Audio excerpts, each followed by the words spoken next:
How is everyone today? I have my Schmidt Reuben. It's the K11, Carabiner 11. And as I mentioned in some previous videos, Schmidt worked on the bolt, and the rear lugs were at the back of the bolt sleeve, and because of weaknesses in wanting to get higher velocity and the increased pressures on the system, they asked him to move it to the front of the bolt sleeve, and he said that couldn't do it, wasn't feasible, wasn't necessary, whatever, and didn't do it. So Vogelsson, I'm not quite sure, hopefully I'm not mispronouncing it, and Rebholz, his assistant, worked on it and worked out the details and was able to move the locking lugs to the front of the bolt sleeve. So in looking up things, you know, they say there's the Schmidt Reuben, which was the 1889. Then from up to that point, after that, it would be the Vogelsson Reuben, since Reuben developed the cartridge that they used. And then later for the K31, Furrer, F-U-R-R-E-R, developed that action for the K31. So they're kind of making distinctions between them, even though we still call them the Schmidt Reubens. So this is the K11, and I have here, it was developed at the same time as the infantry rifle, and it's mechanically the same. There's a little differences in this one. This has the ear protectors. This one does not. It still has the same mechanism and assembly for your front barrel band, stacking rod. You have the barrel band, you have the sights. Of course, it's going to be on a smaller scale. The magazines, the bolt handle, the bolt carrier assembly grouping, and the style of stock, and the butt plates. So I'm going to move this out of the way, and this here is, I believe, my serial number says a 1924 dated. And I did look previously before I did this. This does have a troop tag, so when I disassemble it, I will take that out and show you that. This is, of all my Schmidt Reubens, this is the only one that has the troop tag. It'd be pretty cool if all of them did, but they don't, so I'm real happy with this one. Difference on the sling mounts because it is the carabiner. This does have the backwards B with the P for the press, you know, for the proof testing. You know, the other markings on it. This has matching serial numbers. This doesn't have a serial number on the stock. So what I'm going to do is we'll give you a closer look at this, and then I'll disassemble it and show you everything underneath the wood. And this is the K11.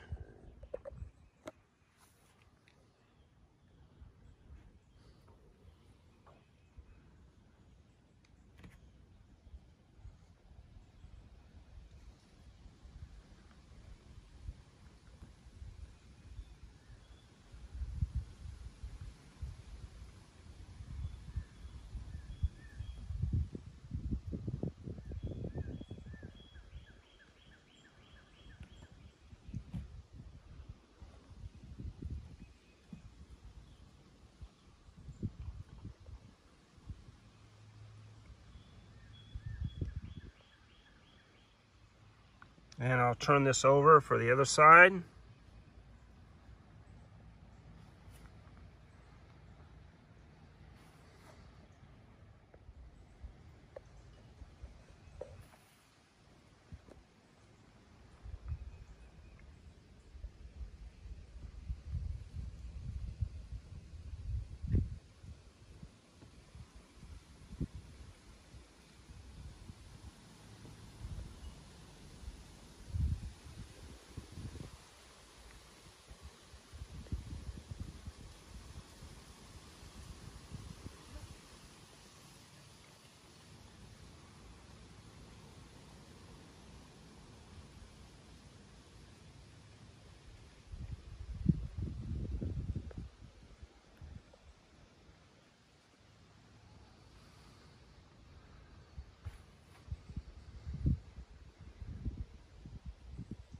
And as I mentioned before, this is the Carabiner 1911 or the K11. It came about at the same time as the infantry Gewehr, the M1911. It's mechanically the same as the infantry rifle, and the K11 is the replacement for the short rifle and the cavalry carbine. And said my serial number puts it around the 1924 date. It has the little cross with the M, which all of mine so far have that, for Inspector Moleman. It has the backwards B with the P for your pressure testing.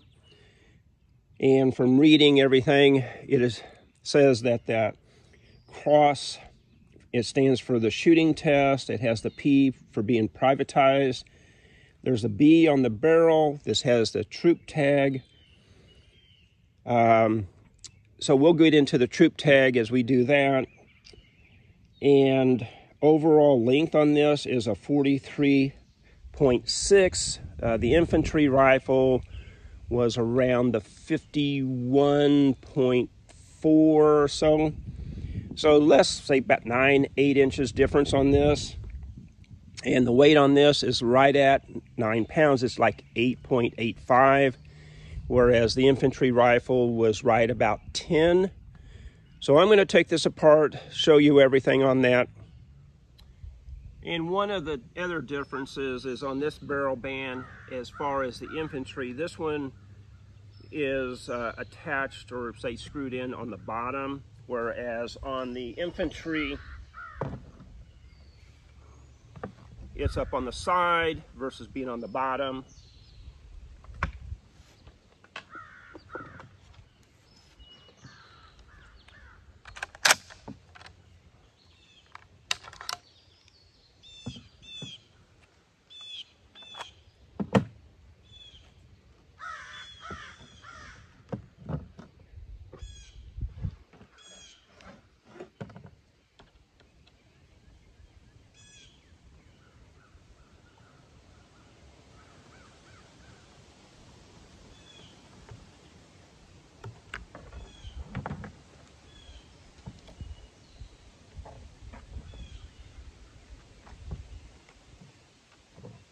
Still this, excuse me, still the same. It's on a hinged.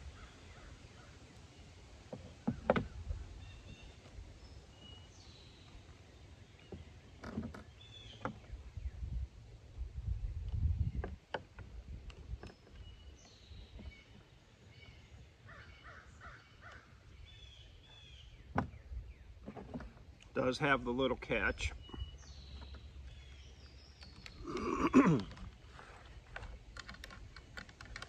And this one, because of the ears, does not come up over the front sight.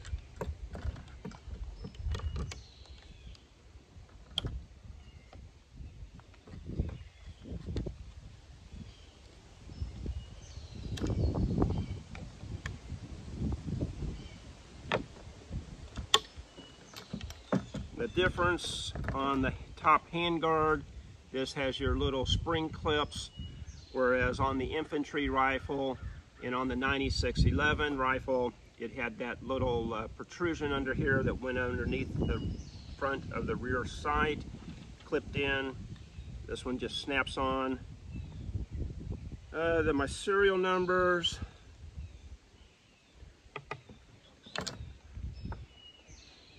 So the serial number on this wood is matching to the action and the barrel.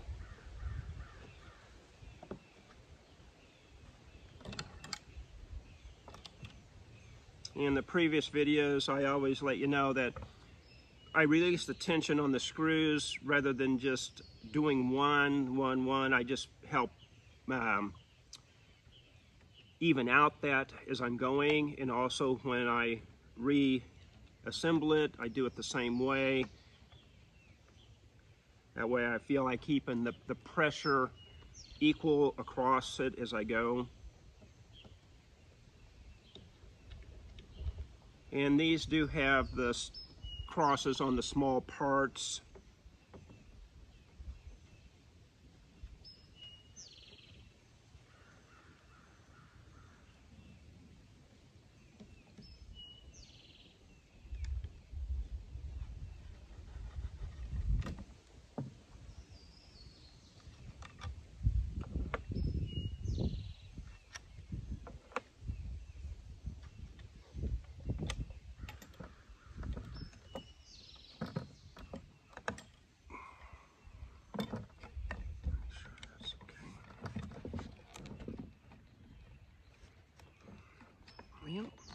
There we go.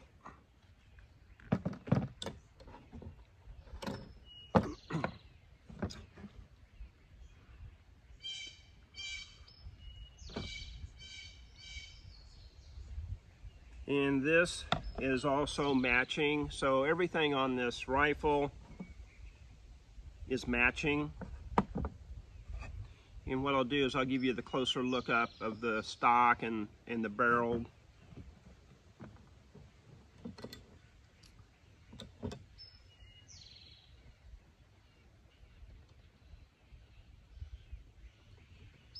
And this has some markings on it. This has like a B118, then it has a big dash, 61, then it says an RHC. I'm not sure what that is. Again, looks like a different serial number here, possibly just for the manufacturer of the barrel. There's a number on the trigger, which is the number here on this. Small parts markings. This side of the trigger does have the same stamping as one of my previous ones, which looks like, I believe it's the backwards R with the P on it. This also still has this sleeve, which pre-floats the barrel. So what I'm going to do is I'll give you a closer look of all of this, then I'll reassemble it and we'll go do some shooting. And there's the upper hand guard.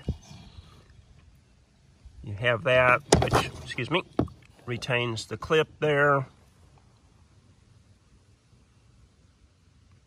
It has the serial number. You have that shield with the cross in it. Inspector's marks for there. Seems like there is a small crack there, but it doesn't seem to be loose. The front barrel band, there's the stamping on that.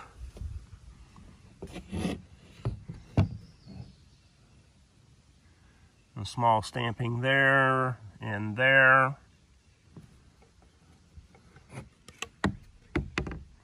Turn this around.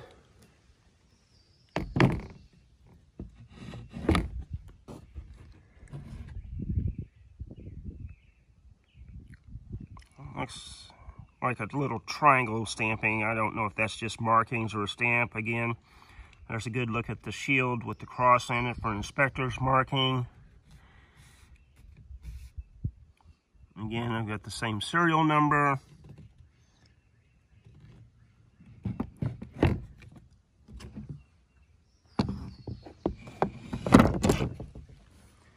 I have the bolt. Got the little cross stampings, serial number, stamping. The bolt knob looks in good condition. There's an X in there. I don't know if that's an inspector's mark. And this one here, let me turn that around.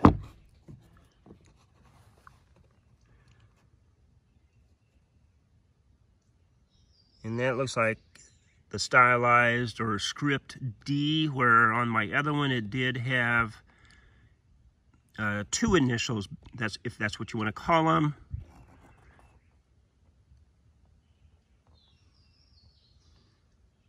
Again, there's that X. All right, so here's the mag, matching serial numbers. There is something right there, two little stampings. Can't tell really what those are. Nothing on this end. Let me swing around. We'll go to the barrel. And there's a set of numbers. There's that set of numbers I was telling you about. And it does have that B And it has the 118 with a big slash, 61. Looks like an RHC. Small stamping there. And one in there. There's a small stamping. And again, up here, that's for being privatized. The pressure test, the shooting test. There's the cross with the M for Inspector Molman. Has the B. I don't know if there's anything underneath.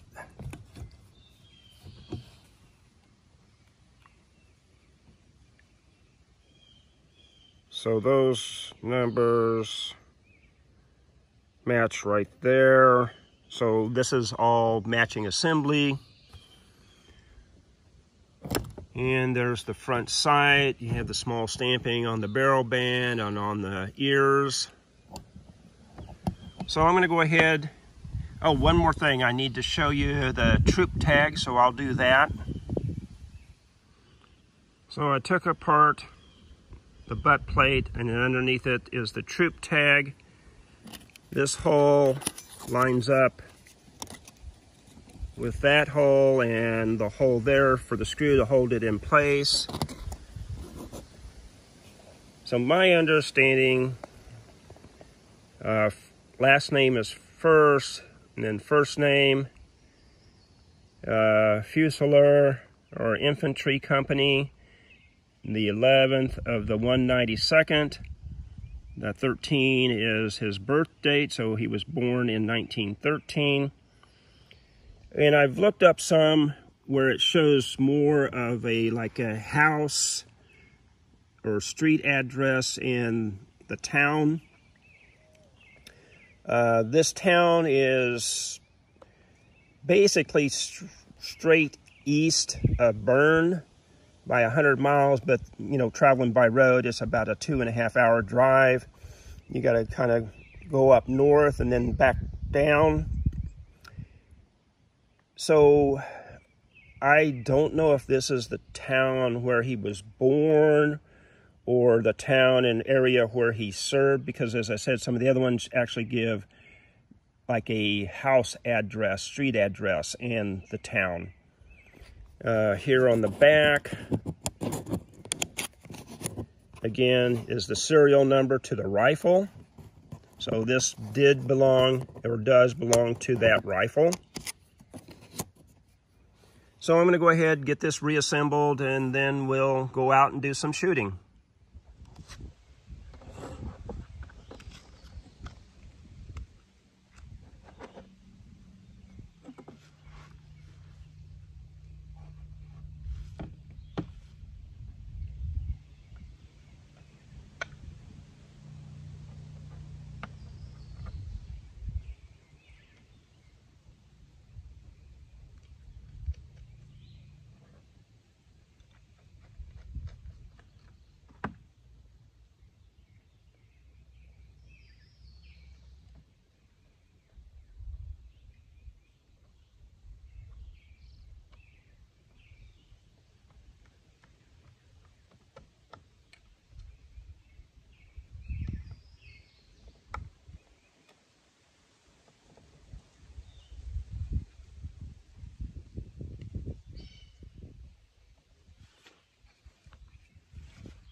And I had mentioned in a previous video, especially on the carabiner, this here, you need to make sure that when you put it together, that piece is back here underneath the stock versus being out there and then not functioning. And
we're back together again.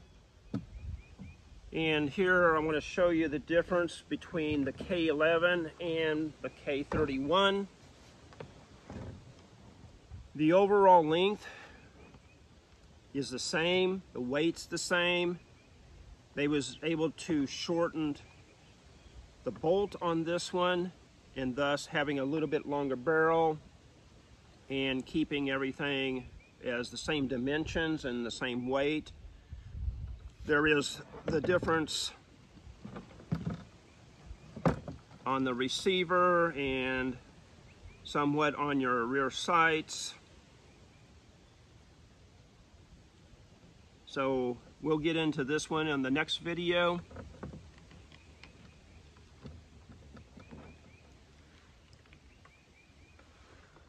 Okay, I'm gonna load up the K11 with the PPU ammo. It's the full metal jacket boat tail, 174 grain.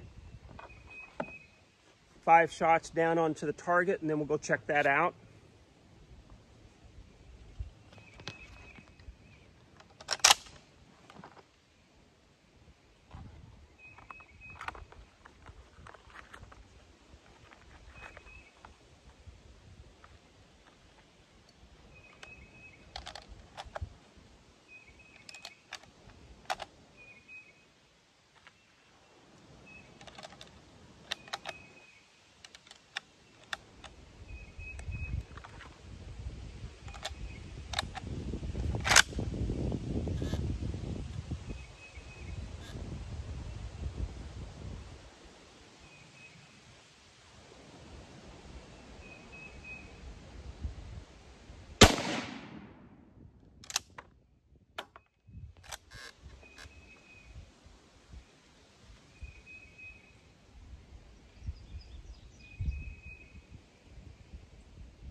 So that was the 5.